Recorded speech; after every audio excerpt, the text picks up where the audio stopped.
ناظرین، کفار کا نبی کریم صلی اللہ علیہ وآلہ وسلم کو کھلم کھلا تبلیغ سے روکنے کا جو طریقہ کار تھا، اس میں مسلسل ناکامی کے بعد قریش کا جذبہ جور و ستم اور بھی بڑھ گیا اور اظہار ثانی کا سلسلہ پہلے سے فزوں تر اور سخت ہو گیا۔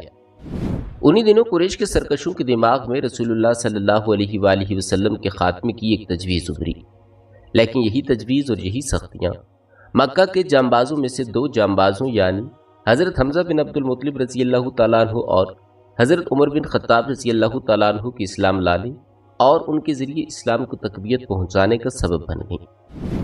جور و جفا کے سلسلہ دراز کے ایک دو نمونے یہ ہیں کہ ایک روز ابو لہب کا بیٹا عتیبہ رسول اللہ صلی اللہ علیہ وآلہ وسلم کے پاس آیا اور بولا کہ میں والنجم اذا ہوا اور تم ثم دنا فتدلی کے ساتھ کفر کرتا ہوں۔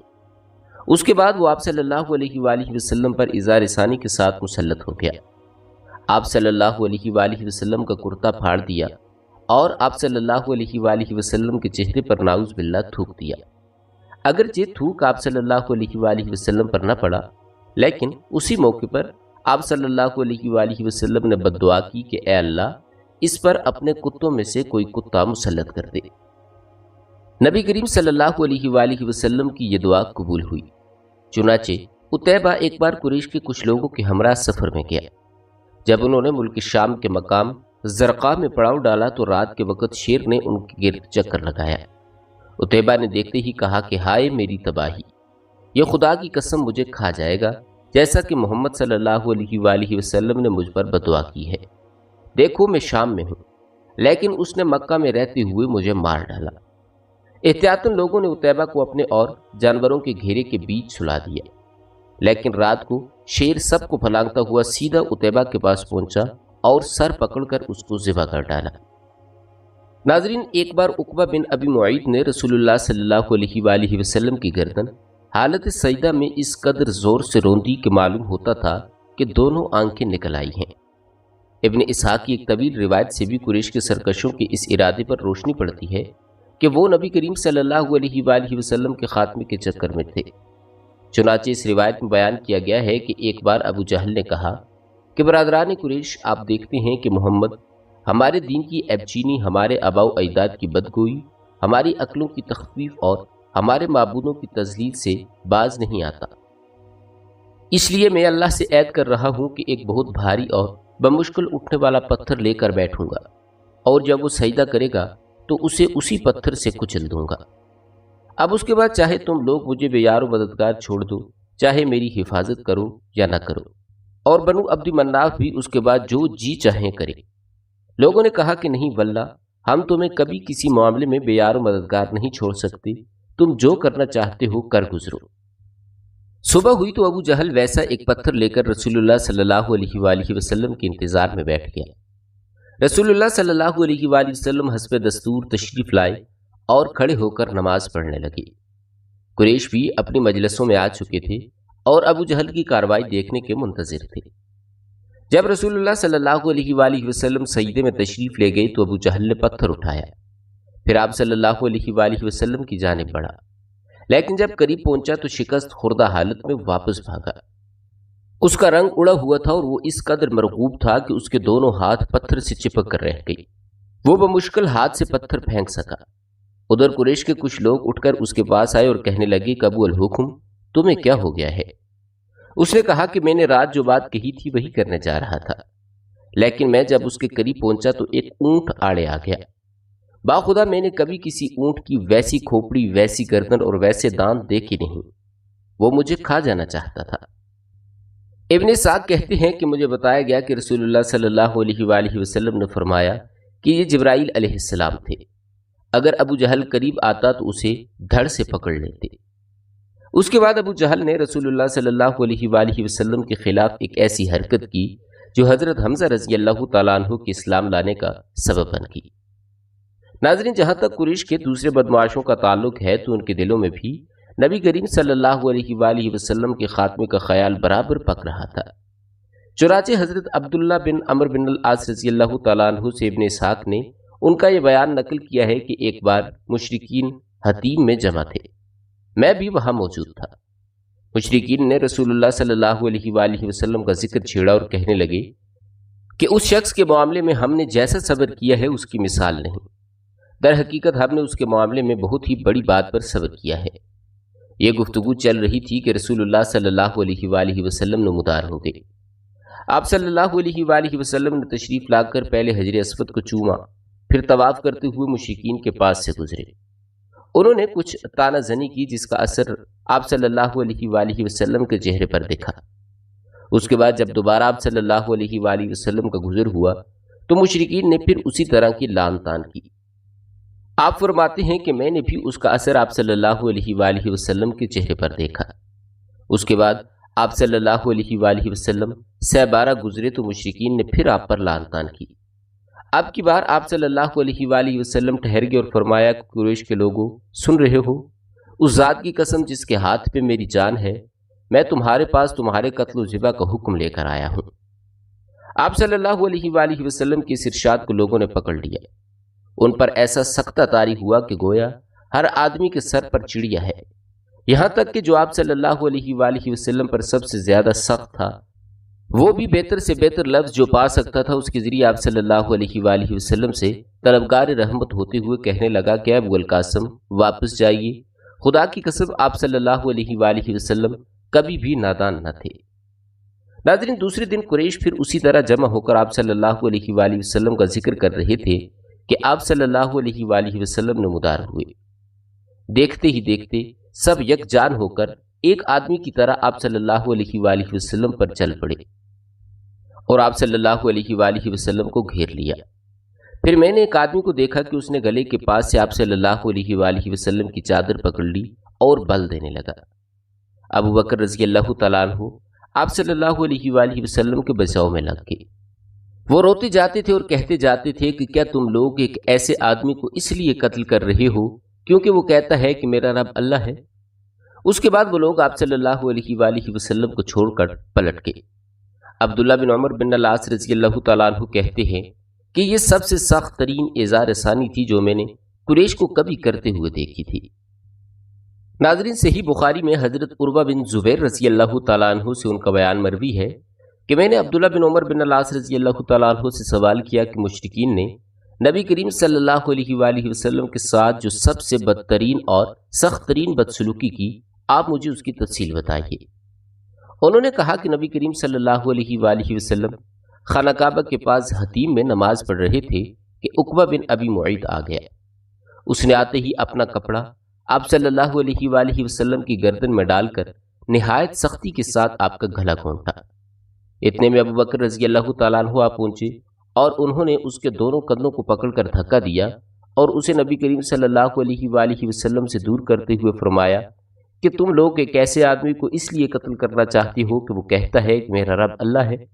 حضرت اسماء رضی اللہ تعالیٰ عنہ کہتی ہیں کہ جب حضرت ابو بکر صدیق رضی اللہ تعالیٰ عنہ نے یہ کہا تو مشرکین آپ صلی اللہ علیہ وآلہ وسلم کو چھوڑ کر حضرت ابو بکر صدیق رضی اللہ تعالیٰ عنہ پر ٹوٹ پڑے۔ جب وہ واپس آئے تو حالت یہ تھی کہ ہم ان کی چوٹیوں کا جو بھی بال چھوتے وہ ہماری چٹکی کے ساتھ چلا آتا۔ ناظرین، مکہ کی فضا ظلم و جور کے ان سیاہ بالوں سے گھمبیر تھی کہ اچانک ایک بجلی چمکی اور مقہوروں کا راستہ روشن ہو گیا، یعنی حضرت حمزہ رضی اللہ تعالیٰ عنہ مسلمان ہو گئے۔ ان کے اسلام لانے کا واقعہ سن 690 کے آخر کا ہے اور اغلب یہ ہے کہ وہ ماہ ذی الحجہ میں مسلمان ہوئے تھے۔ ان کے اسلام لانے کا سبب یہ ہے کہ ایک روز ابو جہل کوہ صفا کے نزدیک رسول اللہ صلی اللہ علیہ وآلہ وسلم کے پاس سے گزرا تو آپ صلی اللہ علیہ وآلہ وسلم کو ایذا پہنچائی اور سخت سست کہا۔ رسول اللہ صلی اللہ علیہ وآلہ وسلم خاموش رہے اور کچھ بھی نہ کہا، لیکن اس کے بعد اس نے آپ صلی اللہ علیہ وآلہ وسلم کے سر پر ایک پتھر دے مارا جس سے ایسی چوٹ آئی کہ خون بہہ نکلا۔ پھر وہ خانہ کعبہ کے پاس قریش کی مجلس میں جا بیٹھا۔ عبداللہ بن جدعان کی ایک لونڈی کوہ صفا پر واقع اپنے مکان سے یہ سارا منظر دیکھ رہی تھی۔ حضرت حمزہ رضی اللہ تعالیٰ عنہ کمال حمائل کیے شکار سے واپس تشریف لائے تو اس نے ان سے ابو جہل کی ساری حرکت کہہ سنائی۔ حضرت حمزہ رضی اللہ تعالیٰ عنہ غصے سے بھڑک اٹھے۔ ناظرین، یہ قریش کے سب سے طاقتور اور مضبوط جوان تھے۔ ماجرا سن کر کہیں ایک لمحہ رکے بغیر دوڑتے ہوئے اور یہ تہیہ کیے ہوئے کہ آیا کہ جو ہی ابو جہل کا سامنا ہوگا اس کی مرمت کر دیں گے۔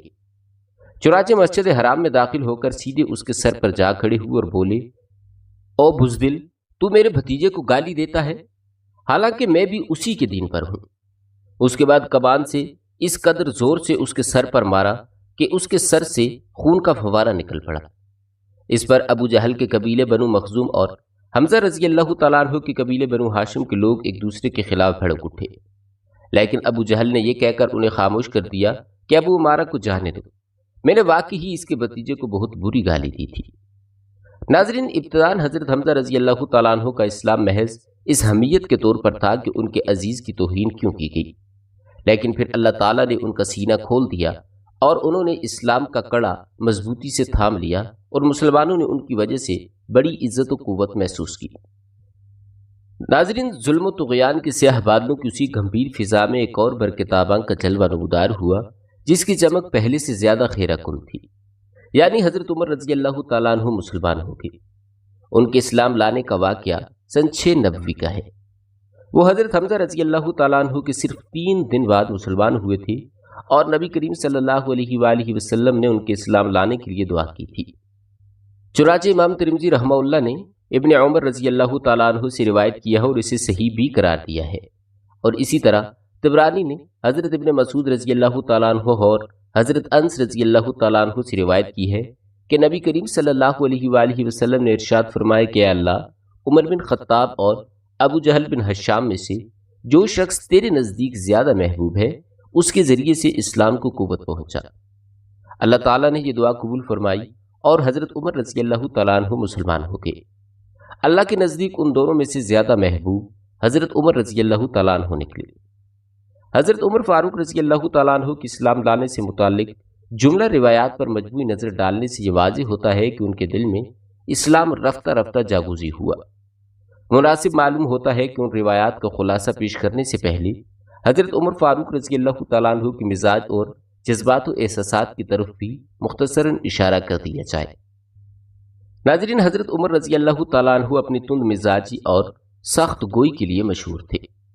مسلمانوں نے طویل عرصے تک ان کے ہاتھوں طرح طرح کی سختیاں جھیلی تھی۔ ایسا معلوم ہوتا تھا کہ ان میں متضاد قسم کے جذبات باہم دست و گریباں تھے۔ چنانچہ ایک طرف تو وہ آباء و اجداد کی ایجاد کردہ رسموں کا بڑا احترام کرتے تھے اور بلا نوشی اور لعب و لہب کے دل دادا تھے، لیکن دوسری طرف وہ ایمان و عقیدے کی راہ میں مسلمانوں کی پختگی اور مصائب کے سلسلے میں ان کی قوت برداشت کی خوشگوار حیرت و پسندیدگی کی نگاہ سے دیکھتے تھے۔ ان کے اندر کسی بھی عقلمند آدمی کی طرح شکوک و شبہات کا ایک سلسلہ تھا جو رہ رہ کر ابھرتا تھا کہ اسلام جس بات کی دعوت دے رہا ہے غالباً وہی زیادہ برتر اور پاکیزہ ہے۔ اسی لیے ان کی کیفیت دم میں ماشا دم میں تولا کسی تھی کہ ابھی بھڑکے اور ابھی ڈھیلے پڑ گئے۔ حضرت عمر فاروق رضی اللہ تعالیٰ عنہ کی اسلام لانے سے متعلق تمام روایات کا خلاصہ ما جمع و تطبیق یہ ہے کہ ایک دفعہ انہیں گھر سے باہر رات گزارنی پڑی۔ وہ حرم تشریف لائے اور خانہ کعبہ کے پردے میں گھس گئے۔ اس وقت نبی کریم صلی اللہ علیہ وآلہ وسلم نماز پڑھ رہے تھے اور سورہ الخاقہ کی تلاوت فرما رہے تھے۔ حضرت عمر فاروق رضی اللہ تعالیٰ عنہ قرآن سننے لگے اور اس کی تعلیف پر حیرت زدہ رہ گئے۔ ان کا بیان ہے کہ میں نے اپنے جی میں کہا کہ خدا کی قسم یہ تو شاعر ہے جیسا کہ قریش کہتے ہیں، لیکن اتنے میں آپ صلی اللہ علیہ وآلہ وسلم نے یہ آیت تلاوت فرمائی کہ یہ ایک بزرگ رسول کا قول ہے، یہ کسی شاعر کا قول نہیں، تم لوگ کم ہی ایمان لاتے ہو۔ حضرت عمر فاروق رضی اللہ تعالیٰ عنہ کہتے ہیں کہ میں نے اپنے جی میں کہا او یہ تو کہن ہے، لیکن اتنے میں آپ صلی اللہ علیہ وآلہ وسلم نے ایک اور آیت یہ تلاوت فرمائی کہ یہ کسی کہن کا قول بھی نہیں، تم لوگ کم ہی نصیحت قبول کرتے ہو، یہ اللہ رب العالمین کی طرف سے نازل کیا گیا ہے۔ حضرت عمر فاروق رضی اللہ تعالیٰ عنہ کہتے ہیں کہ میں اس بات پر حیران تھا کہ رسول اللہ صلی اللہ علیہ وآلہ وسلم نے میرے دل کی بات کیسے پہچان لی۔ اسی وقت حضرت عمر فاروق رضی اللہ تعالیٰ عنہ کے دل میں اسلام جاگزی ہو گیا۔ یہ پہلا موقع تھا کہ حضرت عمر فاروق رضی اللہ تعالیٰ عنہ کے دل میں اسلام کا بیج پڑا، لیکن ابھی ان کے اندر جہلی جذبات، تقلیدی عصبیت اور آباء و اجداد کے دین کی عظمت کی احساس کا چھلکا اتنا مضبوط تھا کہ نہاں خانہ دل کے اندر مچلنے والی حقیقت کے معز پر غالب رہا۔ اس لیے وہ چھلکے کی تہ میں چھپے ہوئے شعور کی پرواہ کیے بغیر اپنے اسلام دشمن عمل میں سرگرداں رہے۔ ان کی طبیعت کی سختی اور رسول اللہ صلی اللہ علیہ وآلہ وسلم سے فرط عداوت کا یہ حال تھا کہ ایک روز خود جناب محمد رسول اللہ صلی اللہ علیہ وآلہ وسلم کا کام تمام کرنے کی نیت سے تلوار لے کر نکل پڑے، لیکن ابھی راستے میں ہی تھے کہ بنی زہرا یا بنی مخزوم کے کسی آدمی سے ملاقات ہو گئی۔ اس نے تیور دیکھ کر پوچھا کہ عمر کہاں کا ارادہ ہے؟ انہوں نے کہا کہ محمد صلی اللہ علیہ وآلہ وسلم کو نعوذ باللہ قتل کرنے جا رہا ہوں۔ اس نے کہا کہ محمد کو قتل کر کے بنو ہاشم اور بنو زہرا سے کیسے بچ سکو گے؟ حضرت عمر فاروق رضی اللہ تعالیٰ عنہ نے کہا کہ معلوم ہوتا ہے کہ تم بھی اپنا پچھلا دین چھوڑ کر بے دین ہو چکے ہو۔ اس نے کہا کہ عمر ایک عجیب بات نہ بتا دوں تمہیں، تمہاری بہن اور بہنوئی بھی تمہارا دین چھوڑ کر بے دین ہو چکے ہیں۔ یہ سن کر حضرت عمر فاروق رضی اللہ تعالیٰ عنہ غصے سے بے قابو ہو گئے اور سیدھے بہن بہنوئی کے گھر کا رخ کیا۔ وہاں انہیں حضرت خباب رضی اللہ تعالیٰ عنہ بن الارد سورہ طٰہٰ پر مشتمل ایک صحیفہ پڑھا رہے تھے اور قرآن مجید فرقان حمید پڑھانے کے لیے وہاں آنا جانا حضرت خباب رضی اللہ تعالیٰ عنہ کا معمول تھا۔ جب حضرت خباب رضی اللہ تعالیٰ عنہ نے حضرت عمر فاروق رضی اللہ تعالیٰ عنہ کی آہٹ سنی تو گھر کے اندر چھپ گئے۔ ادھر حضرت عمر رضی اللہ تعالیٰ عنہ کی بہن فاطمہ نے صحیفہ چھپا دیا، لیکن حضرت عمر گھر کے قریب پہنچ کر حضرت خباب کی قرات سن چکے تھے۔ چنانچہ پوچھا یہ کیسی دھیمی دھیمی سی آواز تھی جو تم لوگوں کے پاس سے میں نے سنی؟ انہوں نے کہا کچھ بھی نہیں، بس ہم آپس میں باتیں کر رہے تھے۔ حضرت عمر رضی اللہ تعالیٰ عنہ نے کہا کہ غالباً تم دونوں بے دین ہو چکے ہو۔ بہنوئی نے کہا کہ اچھا عمر یہ بتاؤ اگر حق تمہارے دین کے بجائے کسی اور دین میں ہو؟ حضرت عمر کا اتنا سننا تھا کہ اپنے بہنوئی پر چڑھ بیٹھے اور انہیں بری طرح سے مار مار کر لہو لہان کر دیا۔ ان کی بہن نے لپک کر انہیں اپنے شوہر سے الگ کیا تو بہن کو ایسا چانٹا مارا کہ چہرہ خون آلود ہو گیا۔ ابن اسحاق کی روایت ہے کہ ان کے سر میں چوٹ آئی۔ بہن نے جوش غضب میں کہا کہ عمر اگر تیرے دین کے بجائے دوسرا ہی دین حق ہو تو پھر کیا ہے؟ میں گواہی دیتی ہوں کہ اللہ کے سوا کوئی عبادت کے لائق نہیں، اور میں شہادت دیتی ہوں کہ محمد صلی اللہ علیہ وآلہ وسلم اللہ کے رسول ہیں۔ یہ سن کر حضرت عمر فاروق رضی اللہ تعالیٰ عنہ پر مایوسی کے بادل چھا گئے اور انہیں اپنی بہن کے چہرے پر خون دیکھ کر شرم و ندامت بھی محسوس ہوئی۔ کہنے لگے کہ اچھا یہ کتاب جو تمہارے پاس ہے ذرا مجھے بھی پڑھنے دو۔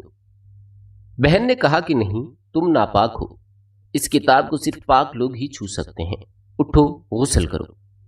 حضرت عمر فاروق رضی اللہ تعالیٰ عنہ نے اٹھ کر غسل کیا، پھر کتاب لی اور بسم اللہ الرحمن الرحیم پڑھی۔ کہنے لگے یہ تو بڑے پاکیزہ نام ہیں۔ اس کے بعد سورۃ طٰہٰ کی ابتدائی آیات قرات کی۔ کہنے لگے کہ یہ بڑا عمدہ اور بڑا محترم کلام ہے، مجھے محمد صلی اللہ علیہ وآلہ وسلم کا پتہ بتاؤ۔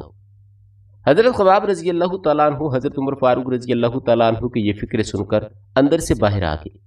کہنے لگے کہ عمر خوش ہو جاؤ، مجھے امید ہے کہ رسول اللہ صلی اللہ علیہ وآلہ وسلم نے جو معراج کی رات تمہارے متعلق جو دعا کی تھی کہ اے اللہ عمر بن خطاب یا ابو جہل بن حشام کے ذریعے اسلام کو قوت پہنچا، یہ وہی ہے۔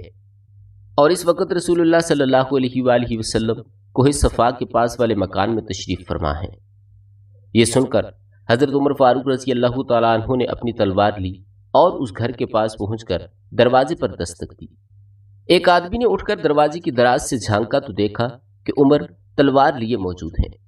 لپک کر رسول اللہ صلی اللہ علیہ وآلہ وسلم کو اطلاع دی اور سارے لوگ سمٹ کر یکجا ہو گئے۔ حضرت حمزہ رضی اللہ تعالیٰ عنہ نے پوچھا کیا بات ہے؟ لوگوں نے کہا کہ عمر ہے۔ حضرت امیر حمزہ رضی اللہ تعالیٰ عنہ نے کہا کہ بس عمر ہے، دروازہ کھول دو، اگر وہ خیر کی نیت سے آیا ہے تو ہم اسے خیر عطا کریں گے، اور اگر کوئی برا ارادہ لے کر آیا ہے تو ہم اسی کی تلوار سے اس کا کام تمام کر دیں گے۔ ادھر رسول اللہ صلی اللہ علیہ وآلہ وسلم اندر تشریف فرما تھے۔ آپ صلی اللہ علیہ وآلہ وسلم پر وحی نازل ہو رہی تھی۔ وحی نازل ہو چکی تو حضرت عمر فاروق رضی اللہ تعالیٰ عنہ کے پاس تشریف لائے۔ بیٹھک میں ان سے ملاقات ہوئی۔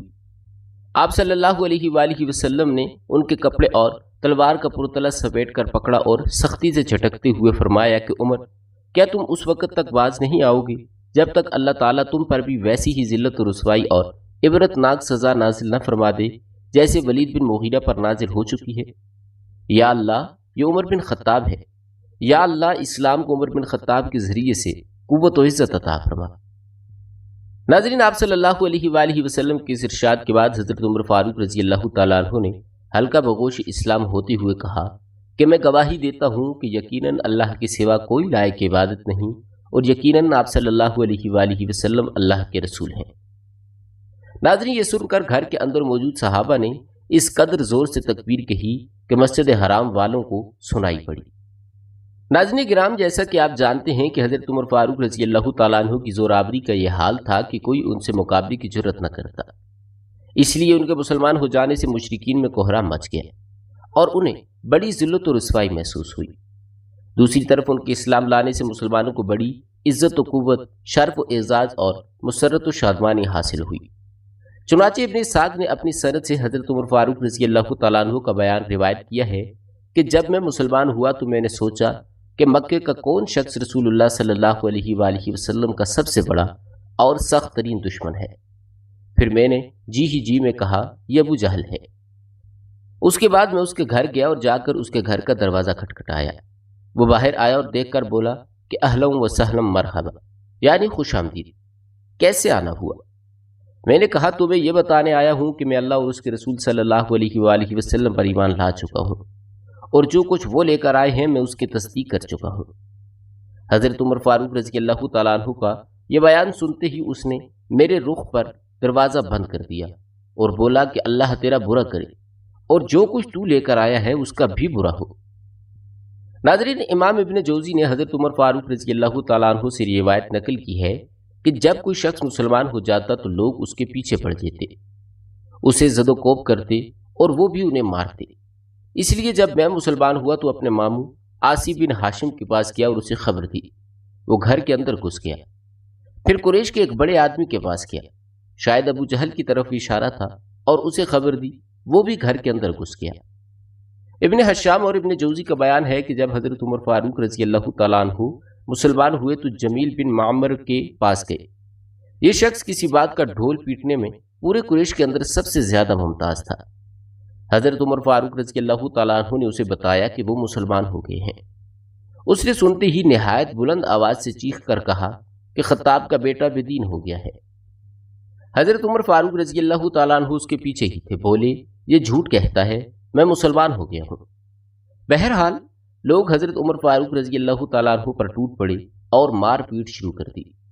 لوگ حضرت عمر فاروق رضی اللہ تعالیٰ عنہ کو مار رہے تھے اور حضرت عمر فاروق رضی اللہ تعالیٰ عنہ لوگوں کو مار رہے تھے، یہاں تک کہ سورج سر پر آ گیا۔ حضرت عمر فاروق رضی اللہ تعالیٰ عنہ تھک کر بیٹھ گئے، لوگ سر پر سوار تھے۔ حضرت عمر نے کہا جو بن پڑے کر لو، خدا کی قسم اگر ہم لوگ 300 کی تعداد میں ہوتے پھر بھی مکہ میں تم ہی رہتے یا ہم ہی رہتے۔